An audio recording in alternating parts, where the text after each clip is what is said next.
আসসালামু আলাইকুম। আজকে হচ্ছে 5ই অগস্ট সোমবার এবং কিছুক্ষণ আগে শুনতে পেলাম যে শেখ হাসিনা পদত্যাগ করেছে এবং স্বরাষ্ট্রমন্ত্রীর কাছে সিগনেচার করে তারপরে দেশ ছেড়ে চলে গেছে শেখ রেহানা এবং শেখ হাসিনা দুজনই। তো বাহিরে দেশের অবস্থা খুবই রোমাঞ্চকর, সবাই বের হয়ে গেছে, সবাই গণভবনে গিয়ে আনন্দ করছে। আমি জানি না, আমার ভালো লাগছে না কোনো কিছু, আসলে আমি জানি না এরপরে কে আসবে, এটা নিয়ে আমি চিন্তিত। এরপরে কারা সরকারে দায়িত্ব নিবে, বাংলাদেশের দায়িত্ব নিবে এবং কিভাবে দায়িত্ব নিবে আমি জানি না। আমার এতটুকুই চিন্তা যে যেন আমাদের দেশটা ফিলিস্তিনের মতো দেশ না হয়, ফিলিস্তিনের মতো অবস্থা যেন না হয়, কারণ আমাদের দেশ মুসলিম দেশ। এই মুসলিম দেশদেরকে অনেক নন মুসলিমরাই টার্গেট করে থাকে। তো আমার এটা নিয়েই ভয়। আজকে আমি আপনাদেরকে একটু দেখাবো যে বাইরে কি অবস্থা, যতটুকু পারি দেখানোর চেষ্টা করব, সাথেই থাকুন।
একটা ঐতিহাসিক দিন, তাই না?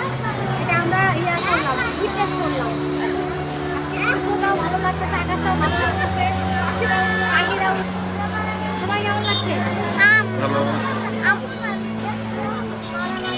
তাহলে আমাদেরকে এখন এখন আর ভালো লাগছে।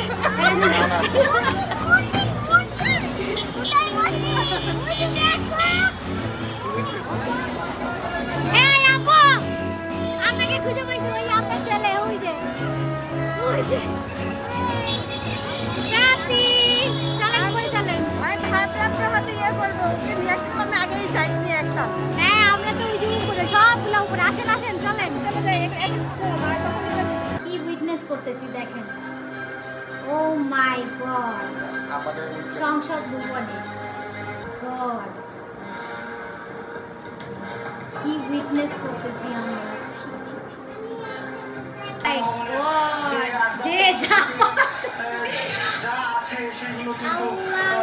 কিভাবে গণভবন থেকে নিয়ে যাইতেছে, পার্টি। আল্লাহ, কি অবস্থা,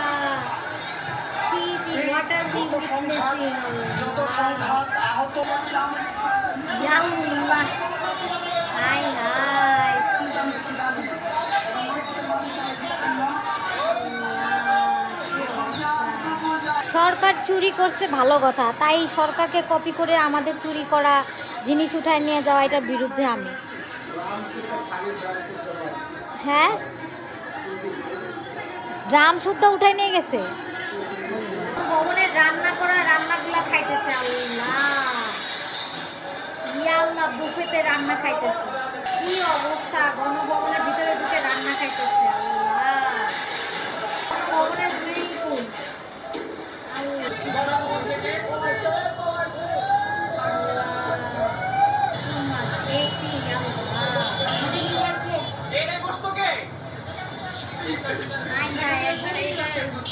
এটা টু মাছ, এটা আমার ভালো লাগে।